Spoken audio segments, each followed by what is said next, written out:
option that comes up. Take a picture. That's good. Okay, glass. Okay, glass. Google cat images. Let's see if this works. I think I'm online. This is the demo brought to you by Brad Templeton, our computer track chair for computers and networking. It's a little slow. It's a little slow because you know what the internet's for, right? Oh, I can't reach Google. It's because there's so many cat images on Google that it takes forever to load. So, all right, so I'm going to abort that, but you can imagine what would come up. There would be a bunch of images of cats, right? Okay, glass. Actually, let me do this. So I can one trick, if you're in a room with a lot of people wearing Google Glass, just say, okay, Glass, record a video. And you watch it and go, ah. Because you notice it's recording a video.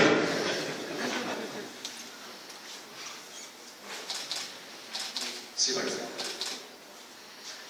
can. Alright, so what happens is, right now, this is a prototype. It's a really interesting prototype, because you can imagine all the different scenarios and things you can do with it. I was going to show. I accidentally started playing the video.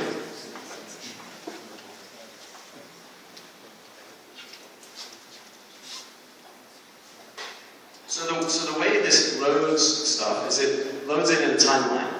So this is from 41 minutes ago, 33 minutes ago, 31. And if I scrolled all the way back, you'd end up seeing my email messages and my text messages and my phone calls and other Google searches. But it's just a simple timeline.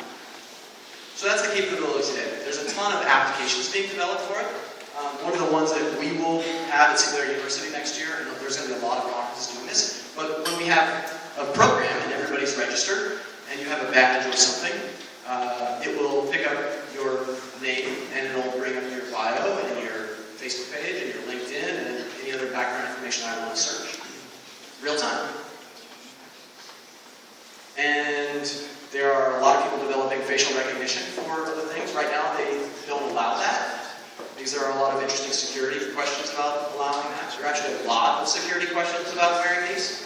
And the first time you walk into a restroom and you forget to take them off, it's really awkward for everybody. But this is a technology that is enhancing a lot of parts of our lives. And a lot of people, there's no way I would ever wear those. Of course, a lot of people said, there's no way I would ever have a computer in my pocket. Well, the point, right? But you can imagine a scenario where if I was doing business negotiations with someone in the government, and we're really trying to work out the numbers for how much they're going to sponsor something for it. He's telling me how much he can potentially fund for this project. And I'm reading that his temperature's fluctuating, his eye twitches are moving, so I can tell he's probably lying to me.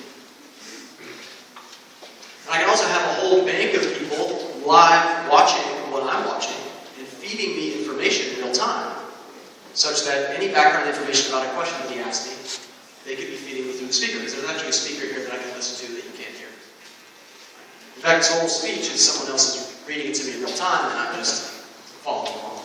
That's not true. Sorry.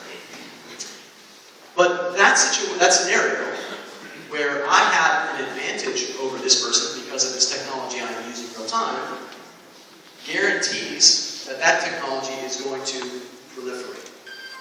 Because you don't want to be on the other side of the table. And you do not want to play poker with somebody wearing a set of these. That exists today. Now, those apps haven't all been packaged. Some people are definitely working on them. But these are some interesting capabilities. So think about all the different scenarios where an enhanced connection would be very valuable. So one good example is at a doctor's office, right?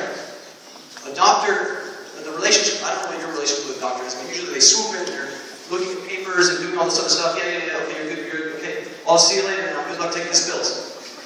They never really have an interaction. You're not connected with the doctor, right? Well, what about the scenario where the doctor walks in and he has something like this? And he has all your records and he's reading. He's looking while he's connecting with you. he can actually browse through them. He could also have your real-time statistics, so he'd have your heart rate, your blood pressure, and maybe all your meds and everything else. And you could have a real dialogue. You could actually have a real interaction with somebody in that instance. The other fun one is